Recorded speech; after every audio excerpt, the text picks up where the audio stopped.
सदर याच्यामध्ये 17 वर्षीय मुलीच्या याच्यावरून गुन्हा दाखल करण्यात आलेला आहे। विनयभंग आणि पोस्कोच्या विविध कलमांतर्गत गुन्हा दाखल करण्यात आलेला आहे आणि आरोपी तात्काळ अटक करण्याची प्रक्रिया चालू आहे आणि या अनुषंगाने जे काही कायदेशीर प्रक्रिया आहे ती पूर्ण करण्यात आलेली आहे।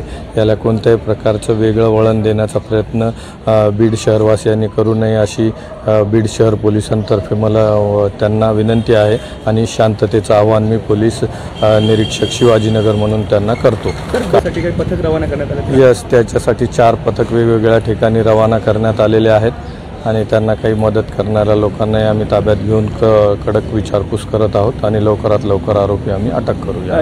यस, आम्हाला इथून निषेध मोर्चा संबंधाने माहिती मिळालेली आहे। क्लासजवळ काही गैरप्रकार होऊ नये माननीय पोलीस अधीक्षक साहेब याच्याप्रमाणे आम्ही व्यवस्थित बंदोबस्त ठेवलेला आहे आणि परत एकदा माझे आव्हान आहे की लोकांना आपण कोणत्याही प्रकारचा कायदा हातात न घेता पोलिसांना सहकार्य करावं।